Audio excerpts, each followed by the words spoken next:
waxaa aad iyo aad mugdi u galay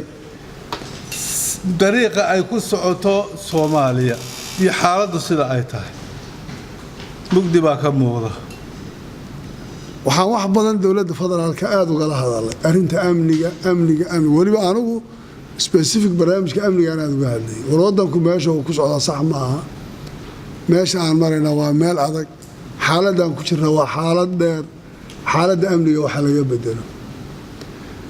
heshiisyadii London laga soo bilaabo Muqdisho laba goor baydhabo inta aan isugu nimid oo iyaduna laba marayd oo inta wax iska weydiinay waxaan hal mar weynay xataa dawladda federaalkii inay fuliso hal qodob oo ay tiraahdo kaas iyo kaas oo isku waafaqnay inay fuliso shirkii ugu dambeeyay baydhabo wuxuu ahaa hadda markii la kala noqdo 6 maalmood gudahood waxaan rabnaa inaan fulino arrimaha amniga aan ku heshiinay oo gaar ahaan qalabka ciidan ee yaala logistikada aan gaarsiino ciidamada dawlad goboleedyada iyo kuwa kale oo hawlgalka shabaab mid midaysan laga hawlgalo waxaa la yiraahdaa maxaa ku yiraahdaa waliba waxaa dhihi jiray qolyaha wadamada horu maray siyaasadda arrimaha guduhu waa muraayada laga daawado siyaasadda arrimaha dibadda ee dal kasta dalku arrimaha gudaha ayay ka unkantaa siyaasadiisu kolkuu wax soo saar leeyahay oo isku filaado dhaqaalaha wax soo cuntadiisa kolkuu ku filaado kolkuu amnigiisa ku filaado kolkay goboladu noqdaan gobollo degan dawladda siyaasadeedu waa dawlad maxaan ku yiraahdaa taagan laakiin haddii gudaha arrimaha gudaha ay dhibaato ka jirto suurtagal ma noqonaysa dawladdaas inay noqoto dawlad caga ku taagan waxaan rabaa markaa inaan sheego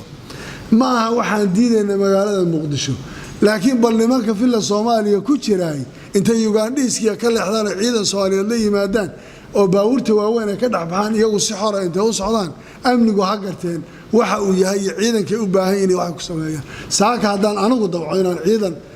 amni oo amisom shalay waan idin imanay gaari baan watay caadi oo private markaan idin ku imanay guriga hal askari oo amisom ma taagna ciidan sheegay ima wardiyeeyaan waxaan garan karaa marka askariga Soomaaliga waxa uu u baahan yahay waxa uu mudan yahay laakiin hadaan guri ku jiro askariga aan dhisana u ridayga furay maxaan ka ogahay amniga wadanka ka jira xaaladda bug baan maqlayaa waan u tacsiin karaa sababtoo aanu 100 baawur iyo waxaan heli karaa baawur waaweyn oo qafilan iyo amisom qoriyo xoog la wadata intaas ay difaacaysa baahida ciidan ma la dareemi karayo baahida ciidan hal la dareemo waa inuu qofku garto waxa ciidankiisa uga baahan yahay taasaa keentay markaa Muqdisho ka magaalada Muqdisho waxaan ka hadlaynaa waxa weeye war amnigeeda cidii gacanta ku haysay qarax isdaba jooga dil qorshaysan waliba lagu khasbayo saxaafadu inayna sheegin waxa magaalada Muqdisho ka dhacay wixii dantuba keentay moobilada lagu duubo mooy oo la diiday xataa in la sheego in la qariyo xageed isku aaminaysaa markaa ma waxaan hoos galaa waxaan dhahay amisom kale i waardiyay oo garoonka intaan amisom ka raacaan amisom daba socda mise waxaa ii aamin noqonaysa inaan صدر عسكري موحلتنا عسكر جبلان أنا كلا تغو كل مدحتويدا إنت الله تغو كوفيد جديد إن أنت وارديان إن نواي ما طبعا أنا وجه دعوي مقالة عاصمة رقم بالله قول حري شيء كي بالله وضع حري ما كان مكرم على فري سجى أمان مية إسلامتي أمور يسوي ديك بحضا يلا ماشي لجيني عن جاني وحنا لي أمني جي بالله كاس وكانوا شيء كي بالله حري أمني بالله حري أمني معناه لا يحرق مركان مرة يكلي إنه أمن النقل شعب كيف كظلم عاصمة دور قربان أنا وكهالله وعن كل ور هيا لتمثلات مقام كذا الله صحه وحيلا هذا هجرته عدة كنا قلنا سماير كنا قف معنا المكان نسيب كنا سان يا وحن سماء يا كان يلا نقولنا عدة إنه أنت صادرتين مثلات له وحكى اللي كرا ودودي كرا حتى شرعي يلا نسيه مقام كذا يكدودي كرا شغالة هنا عايش أنت اسمع عيبة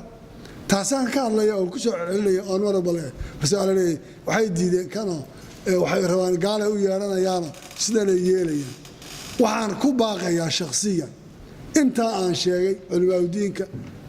حد ما نضل ولا أقل وحجرتك وضحني هراء ودك سوء حكومة جرتي سياسيين وأحزابته كل وقت أنت اللي سويا وحلا دونا هلويا إلا يسوي دي ودنكو حجاب وصعبة